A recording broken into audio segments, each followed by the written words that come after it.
Welcome to the Community Table, where we explore the secrets to success of the top real estate producers in our local market. A real conversation, hosted by Community Mortgage. Hello everybody, this is Andy Ofee, the Yankee closer from Crump and Community Mortgage, and welcome to the Community Table. I've got two great guests today.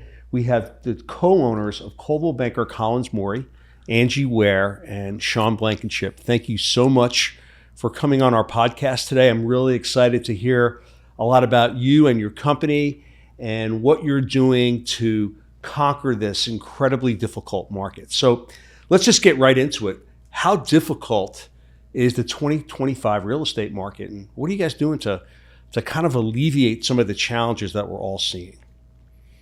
Well, when I showed up this morning, the first thing you noticed was my hair. It's gone. And it's gray. Yeah. So that's how I deal with it. Okay. Yeah. Will it ever come back darker, or was it always? It won't come back darker, but it will grow. Okay. All right. Well, that's a good way of looking at things as far as the things that we're having difficulty with. Physically, more serious note. Yes. Because we talk about it a lot, right? Yeah. Last year, 2024, the market was at the lowest point in sales volume, unit volume, not sales volume, unit volume, that had been in since, I think, 1987, maybe 85. It's roughly 30% of the market, 35%, depending on where you are, of the market just left. So you say volume, is that purchase and listings or just overall transactions? Units. So both sides. Okay. Just gone. So 30%, 35% left the building, right? So you've got, and none of us are built that way, right? We're not built. It's not like we built an operation that said, okay, in a couple years, we're going to reduce our volume, our unit volume by 30%. So you've got to make adjustments to that. Coming into this year, it started going down another 10 to 15%. I would say through the first half of the year, we're like, not only are we lower than last year, it's the trending is going that way. So a lot of reasons for that. So you gotta keep people engaged and motivated. And I think that's one of the things that we do the best,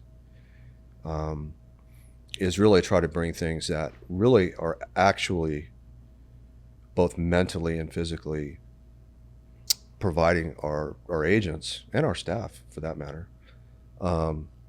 with how to deal with this type of market, because nobody plans for it, right? And it's very easy to kind of just go, well, I'm going to go find something else to do, so we got to keep them engaged. So again, I realize COVID was a big thing for everybody in our industry specifically, and people aren't going to go and look at houses when people have COVID. So after COVID, Angie, what did you do to kind of motivate the agents to kind of get back into the office and, the camaraderie that is so much needed in our industry, to talk to one another and interact and discuss some of the challenges that they're having to help overcome that? Well, we have a really great group. I mean, we have the three offices and they're all unique in their own different ways. So different things motivate different people in the offices. So we've just tried to stay really connected with our team, try to keep them really educated, because going back to your original question, I mean, it has been an interesting market for sellers. You've got these people that are locked in at 2% and 3% interest rates and may want to move, but then they look at what interest rates are today and the impact on their payment with that. And then you have home buyers where the prices of homes have increased significantly over the last 5 years, and so they're having a hard time getting into those first-time homes. So it's coaching them on the conversations that they have with their clients and just helping them build the confidence in their business, and just being surrounded with like-minded people that are, full-time in this business, that want to succeed, that want to do the hard work to keep the market moving. I have to tell you, as a lender, when I am in an office with a bunch of agents, I learn more than I do from watching Bloomberg News about the mortgage market. It's interesting because you're boots on the ground with your agents, and they're sharing information with me that I hope to be able to share with other agents on how they can be more successful. I think it's so important when everyone gets together like that in a meeting or in any atmosphere when they're in the office. It's good to hear that people are coming back to the offices, which is really a positive. So what is the single toughest call you've made as owners? Something you knew would upset people, but you did it anyway.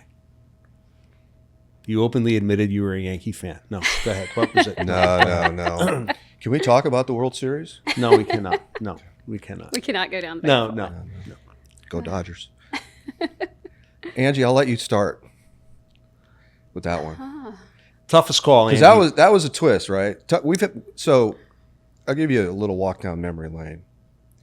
We took over the company in late 2019. When I say late, we're talking mid-December. We all know what happened in February, March. 3 months later, we're looking at each other like, well, that was fun.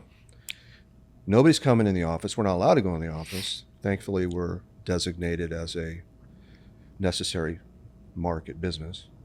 But the reason I'm bringing it up is since that point, I feel like every year we've made some pretty heavy decisions, whether it's personnel or whether it's strategy around the company.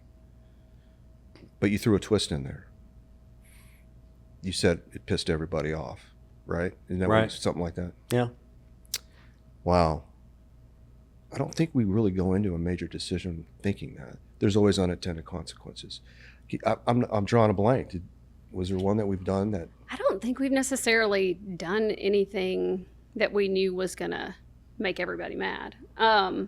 We've definitely had to make some hard decisions. And I mean, I know for me, the hardest decision I think that we've made that I've made as a company owner is having to disassociate with someone that maybe didn't fit our culture anymore. Right. And that is a hard decision. Sure it is. People that have been there for a long time, yeah. right? So definitely, when I look back, that's one of the hardest decisions that I've had to make. But you had to do what was best for the company. Tell us about your footprint right now in the Memphis, Mississippi, Arkansas area as far as offices, and tell me about that and where you're located. I mean, I know where you are, but yeah. So we have the 3 offices. We have one in East Memphis, right off Poplar. We have one in Collierville, right by the town square, or right by the town hall, and then one in South Haven. Okay. So 3 offices. How many total agents? We have a little over 100 agents. Okay. Brokers, licensed brokers? Oh, That's a good probably question. A third. Yeah. Of A third of those. them? That's pretty impressive. You have people that are licensed brokers working for you, for sure. Yeah. We really encourage being involved with the board, doing your education, being a broker. There's a lot. We always have things to learn in this industry, so we encourage our agents to do that as well. So 100 agents. Do you believe that real estate is more about recruiting the right agents, or is it keeping the wrong one out? You always have these little twists. Well, I think that's definitely a balance of both. I mean, you've got to recruit new agents because that's part of growth and strategy and continuing to evolve as a company. But I think you've got to be really mindful of keeping the wrong ones out. I mean, the wrong environment brought into your culture that you've worked so hard to articulate can really impact everybody. I mean, you must spend. There's no monetary value for the amount of work and effort you put into kind of honing an agent to be how to fit into the Coldwell banker mindset. So again, it's got to be a very difficult interview process, I would think, to get somebody in there that's going to fit your unique mindset. Yeah. Right. I'll answer it sort of in a more black and white context. I think my first 2 or 3 months, not as an owner, I came in as president, I told the number 2 agent in the company to leave. So that right there, and then so I think to your question, I think, and that's happened since, both of us. Right. So it's just I think if you have core values, if you are going to be ethical in the business, in the marketplace, it's just black and white. There's no room for it.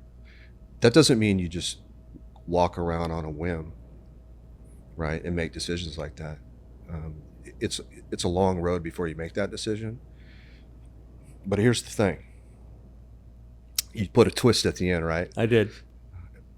The only person that was upset was the one that left. Right. Everybody else was in their own way. I think understanding is not enough of a way to emphasize it, but they get it. They get it. Top producers want to be around top producers. People that are committed to this business. They want to be around ethical people. They want to be around people that work hard, and they want to be proud to be associated with the company. So in some aspects, not to make it sound too callous, it's a no-brainer, right, to protect the culture. So is there a controversial policy that you have that you would enforce within your company that others might think be too strict? Oh, too strict. I don't know. I mean, there's some things that I know you're trying to pull a doozy out of us. I think there's some things that, so as a company grows, as a company changes, as a company adapts to the marketplace, certainly as technology changes, there's some things that we've brought into the company or policies that we've changed that have to do with process. For instance, an easy one, right? This industry loves to have paper everywhere. Files, paper everywhere. Well, that has obviously a lot of issues with it, right? So we've moved towards systems that help us engage in more of a digital world, right? Where you can transact and do business in an environment that's digital, and then it stores all the necessary records that we need to. You're the same way, right? Not everybody likes that. We walk into offices today and just paper everywhere. Anything to do with paying agents, right? Used to be cut a check. Well, we don't cut a check anymore. Well, we do for a few, but we prefer not to cut checks. We prefer not to cut a check. Right. Not everybody likes that. Right. We prefer wires. Not everybody likes that. Right. So I don't know if there's a doozy, but those are some things that honestly, like, you just, outside of, I think, real estate brokerage, outside of the industry, it's very normal. But somehow, those are very important to people. I had to tell you, the whole paperless thing. Where I came from my history working on Wall Street, everything was, at the time, they were slowly. I used to balance my trading position on an Excel spreadsheet. We didn't have the systems set up like they do now, where everything is a button, you push it and your position's updated. And for me, starting out, it was all paper, like documentation, taxes, pay stubs, bank statements, whatever it was all paper. So transitioning to paperless for some people that have been doing this for a very long time, I can imagine is probably like, oh my gosh, what am I going to do without my file stacked up in my car with all the contract information on it? So they've pushed us away from it, like you've said. And I think for most of us, we've kind of been happy with that, because if we didn't, I mean, the system with the way volume is, the way things are now, it would be overwhelming for people. That's been a challenge for us. So I can see why that, probably for some of your agents that still carry around big files in their car, probably a challenge, right? So anyway, good point there. Let's see. Let's try to pull a doozy out here from you. I know you're looking. I'm looking. It's coming, I'm sure. It's coming. Recruiting, blah, blah, blah. Okay, here's a good one. So I watched your Facebook post yesterday. Somebody posted it yesterday about how you're having an AI academy, which I think is amazing.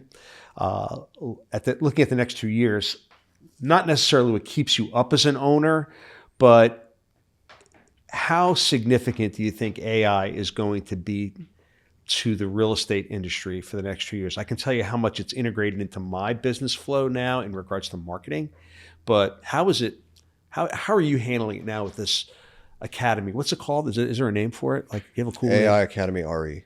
Okay. That's kind of boring, but we'll work on a new name. And that's the URL. So. Okay. All right. Oh, it is. Okay. All right. All right. We'll go with it. So tell me about that. Just tell me what you think how important that's going to be for the next 2 years. Do we have 2 hours right now? Well, No. No, we don't. We don't. No. It's the way I would have answered that a month ago is different than how I would answer it now, which is, I think, significant to your question. A month ago, I said it's gonna those that engage in it and embrace it, it's gonna extend their career 10 years. I don't know where I came up with 10 years, but it just feels like if you're targeting getting out of the business at 65, this is going to make it to where you can go to 75 and still provide the level of service, the level of knowledge, which is the key point. Right. And fulfill your fiduciary duty to your client. Right. And it's not that it's going to replace you in any way. Right. We have to be very careful with that. If you let it do all the thinking for you, you're going to have atrophy of the brain, which is so. But what it's done, I think, is if you look at, if you look at what an agent does on a daily basis, there's a lot of aggregation of data from everywhere, and it depends on the client, depends on the transaction, depends if it's residential, depends on its commercial. Right. And I think those that today do a really, really great job have systems in place that reach out to, I'm just going to make it up, 5, 6, 7, 10 different places for information. Obviously, MLS is one of them. And then they put it all together, right?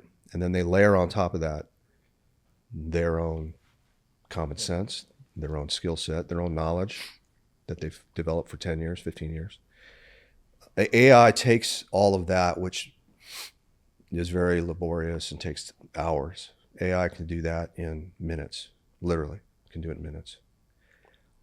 Give an example of what is that? What, just give one, like down one lane. What are you shortening up by that much?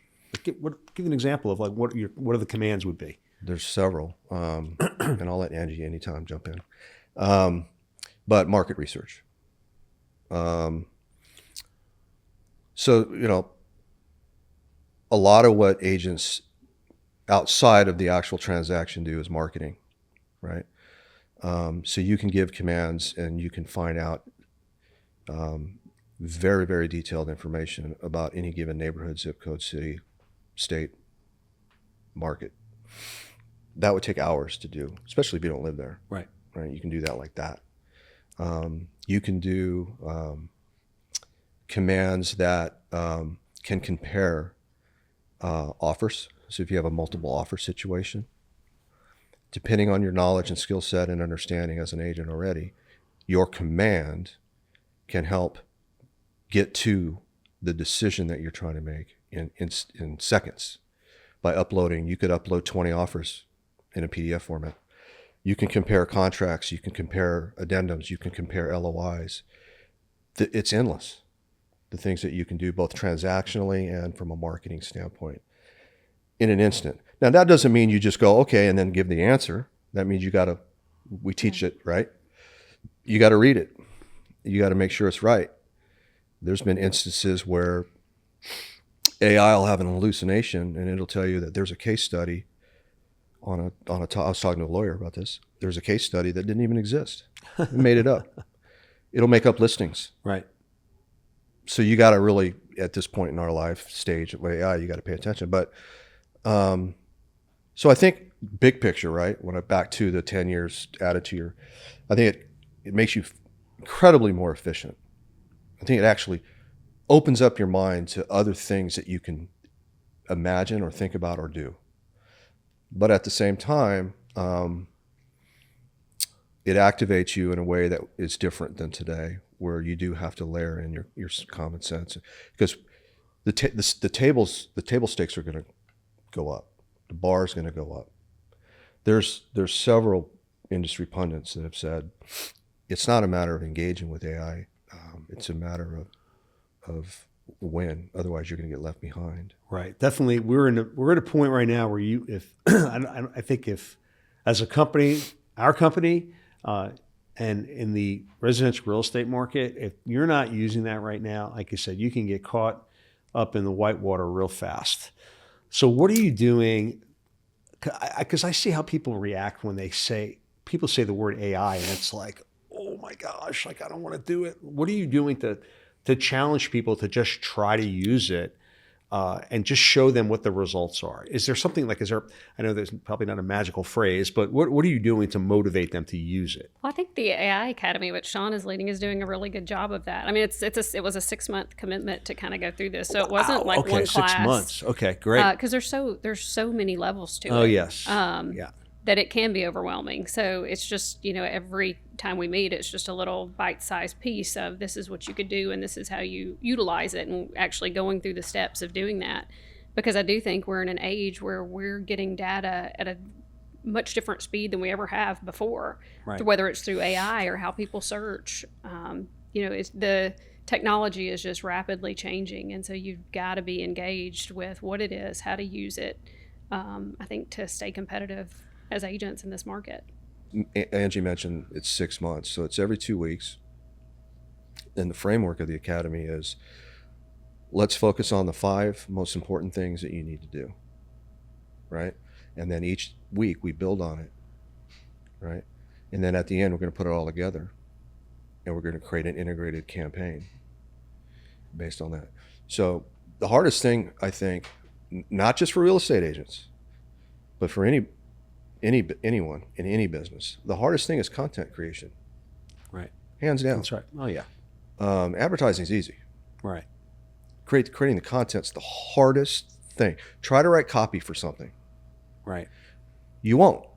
99% of people won't do it. And that's how you end up with listing descriptions with a bunch of acronyms.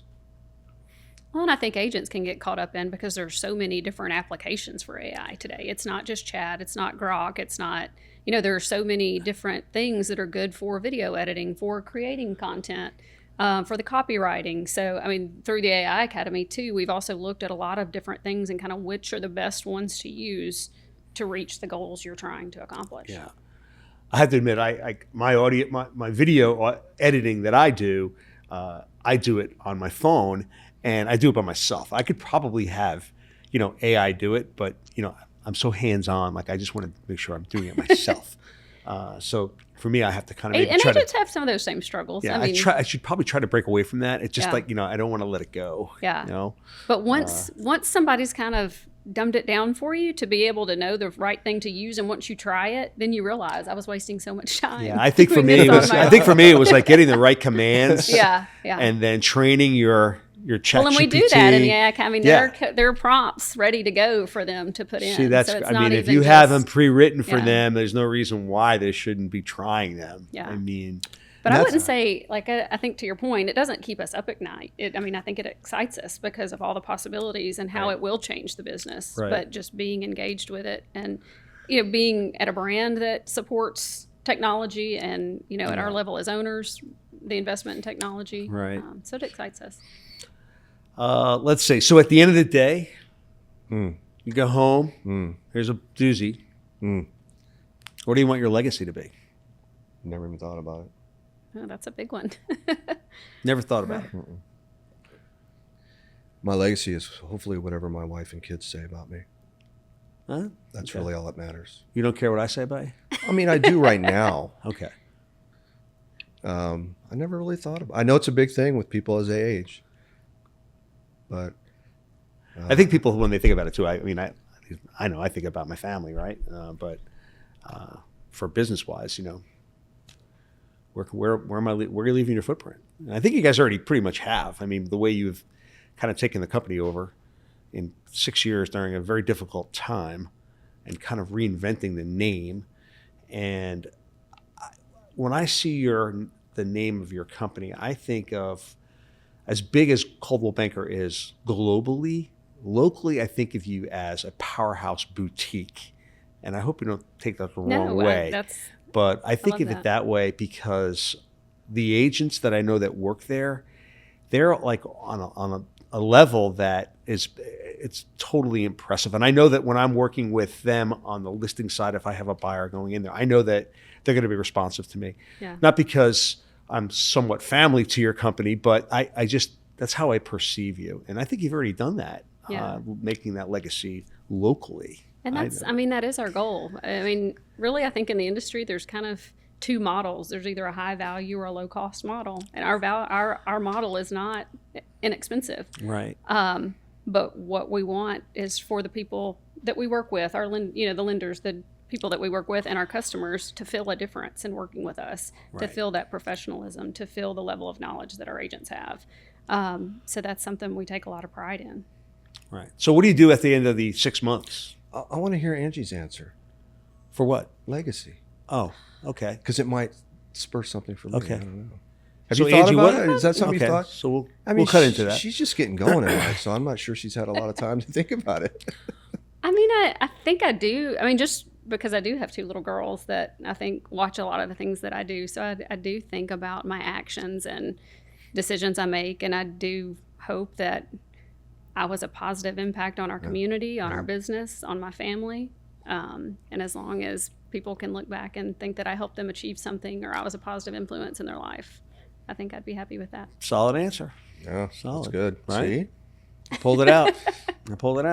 So, so this is always fun. I know you have amazing award luncheons and ceremonies. I know that, and I know that there are awards given out. But what other ways do you reward those people that are top performers, other than the Eagle Award? What other ways are you doing that to lift them up, to make them set themselves apart?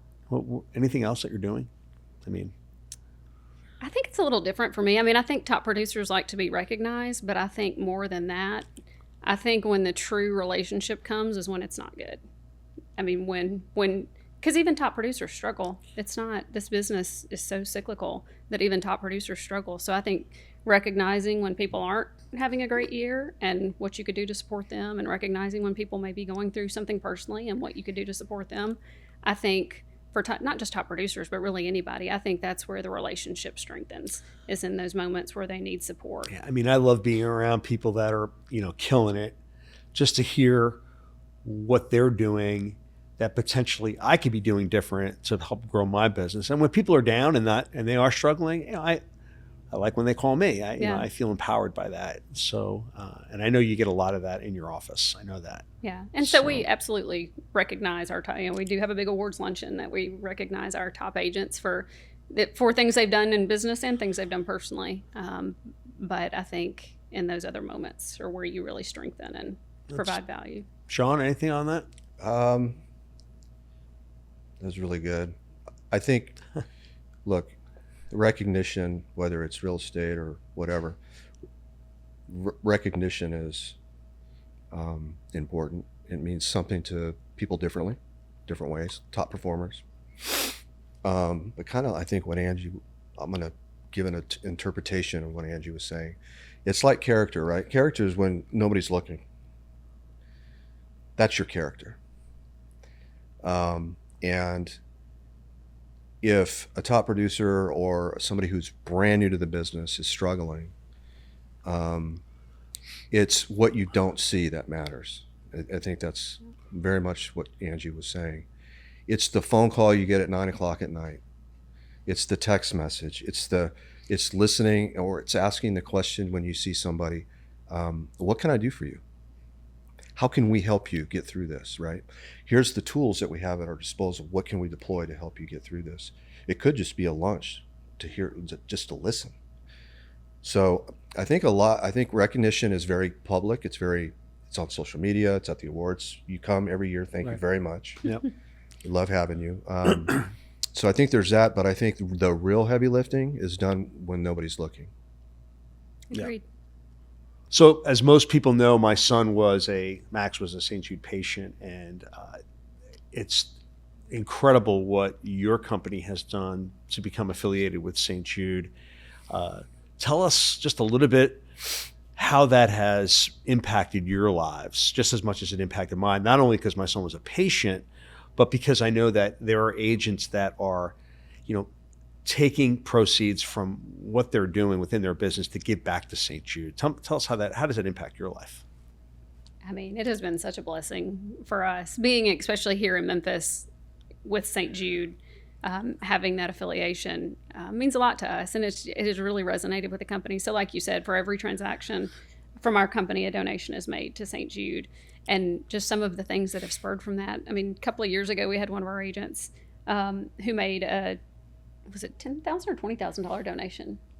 It escapes me, but then our client matched it for the closing. So it was 2 10s, I think. Yeah. It got to the 20. Yeah. So, I mean, just a really special time. And then this year we had one of our agents who worked with one of her family members through her legacy to donate $1 million to St. Jude. That's, an agent with us. So wow. It's just to see the way that has resonated within our team and even the Coldwell brand nationally has really meant so much. And then to hear those stories of people that are showing one of our homes and their child sees the logo of this home supports St. Jude and they were a patient of St. Jude, or their parent works at St. Jude. I mean, it is a story that it is on so many different levels that it's just, we're blessed to be part of it. How long has that been going on now? Did you basically start it right when you took the company over, or a couple of years after? No, it preceded that.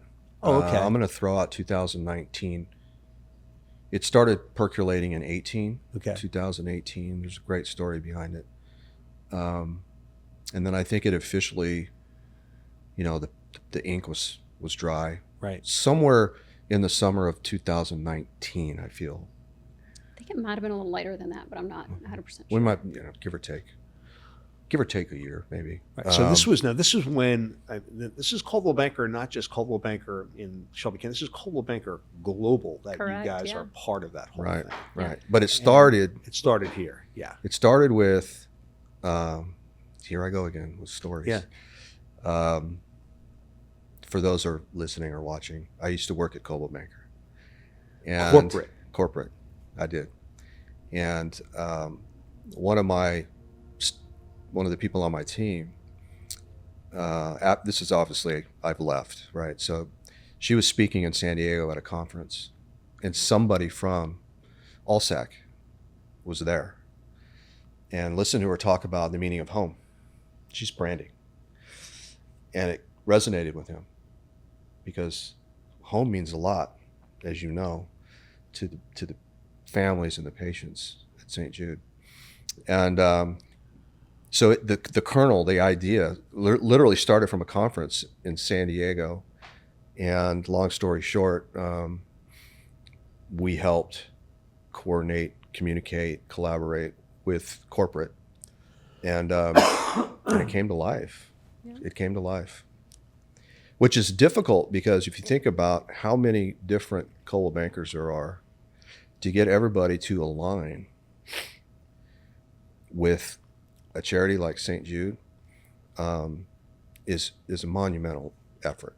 Right. I mean, you're hurting hundreds, thousands of people to get on the same page to do something like this. Let's kind of wrap this up and just ask you one question that I think will maybe be the doozy. Oh, goodness. You're not giving up, are you? No, I'm not. Doozies. Okay. If you had to start over tomorrow with no name, no recognition, nothing,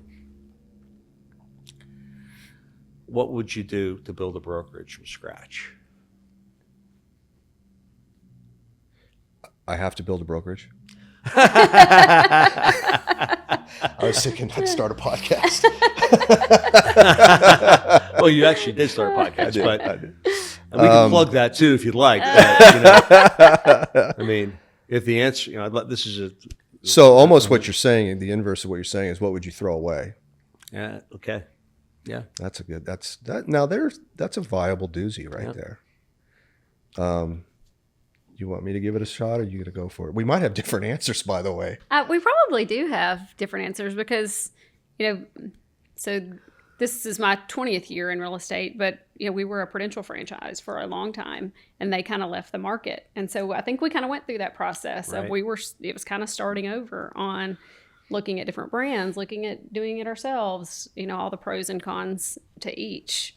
And I think our partnership with Coldwell Banker has been amazing. So I think then we looked at, what is a brand we want to be aligned with that can help us grow and build in the future. So I think even starting over today, I would take some of those same things. And, I think I would still go to Coldwell Banker that has offered us all these tools and helped us and supported us in our growth. So you don't have to start from scratch when you can align with somebody. That's good. Like Coldwell Banker. Yeah. John? So 20 years. Yourself, 20 years too, right? About 13. Okay. So not 20. Yeah. But I've been around the franchise business for a long time because I was in the car industry. So, and things have changed. I think if we were starting from scratch, pencil to paper, I'm 100% convinced that Angie and I would be on the same page with culture, with professionalism, ethics, all the things that I think, whether it's a brokerage or not, right? Just do things the right way, treat people the right way. The operational side of things have changed a little bit. I'm not sure. I've never really liked having multiple offices, and it's not the office itself. I just like the idea of everybody being together.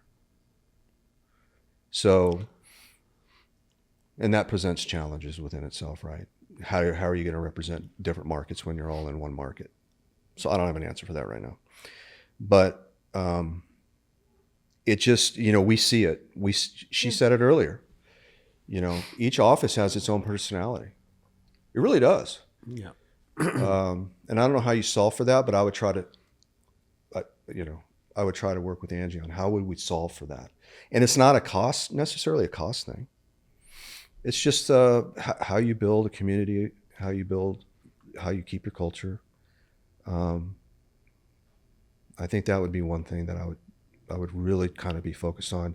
This idea of AI now probably would influence us in terms of perhaps some of the processes and systems. I think we're finding efficiencies as we talk about as we move forward with what we have. Efficiencies. I agree with the notion of having a global, recognizable, just a power brand behind you. And that might just be, because that's all I've had. I mean, I've worked for three, my whole career has been three of the biggest brands in the world. So that gives you a lift, that gives you resources, that gives you the ability to get the appointment. You still have to win the appointment, right? But that'll get you the appointment.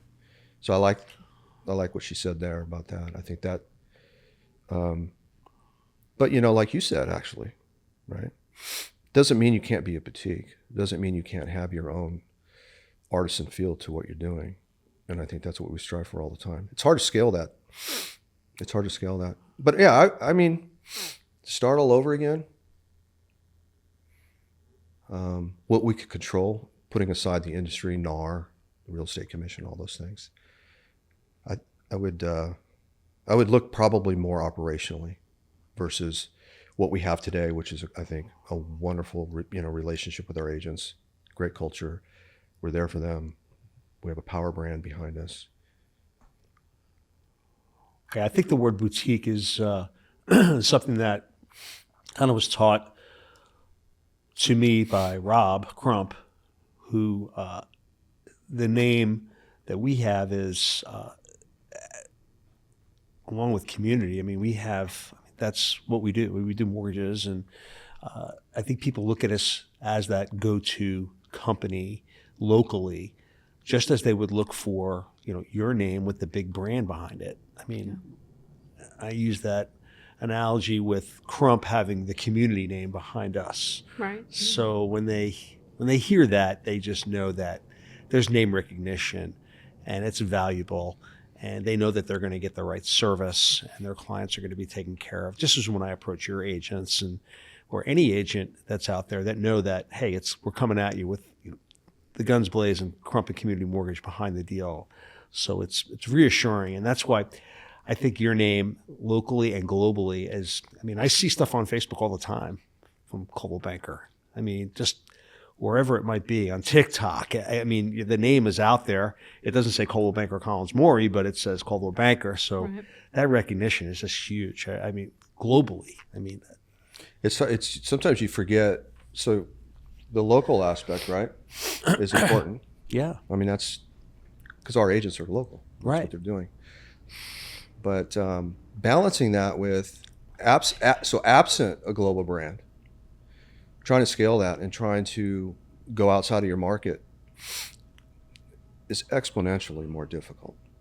It would take enormous amount of resources to do that. And we do a lot of business outside of Memphis, right?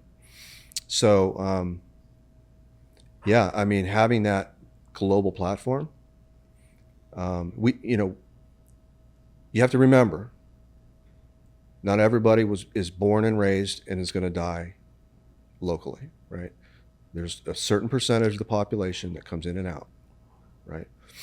And we really appreciate that and enjoy that business and those relationships. And we can reach out with a global brand. Right. We can reach out to 47 people in 47 countries.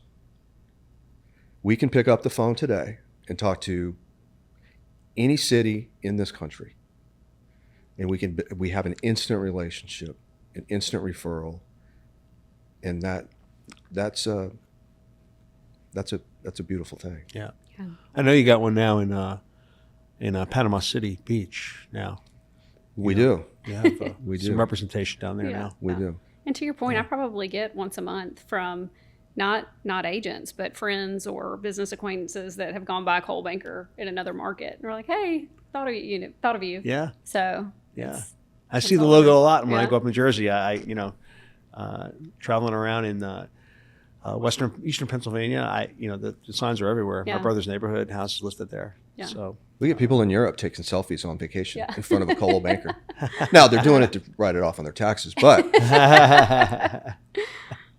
okay, that's good. It's everywhere. I can tell you, it really is. Well, thank you so much. This has really been exciting. I've been looking forward to this now for a couple of weeks, and I'm glad you all came in. Thank you. How can people get in touch with you? We're in real estate, so our information is everywhere, but you can go on our website, collins-maury.com. What is it again? Say it one more time. collins-maury.com. Okay. All my information is on there. And Sean, you've got your cell phone available, right, for all of us to call to complain? correct. 1-800. Well, I can't thank you enough for coming down here today and spending some time with us at the community table. Yeah, sounds great. Thank you, everyone. I hope everyone enjoys this and gets to get a better feel about Coldwell Banker Collins-Maury and their mindset. They're really fantastic. Thank you very much. Again, this is Andy Ofee, the Yankee closer from Crump Mortgage. I hope you have a great day.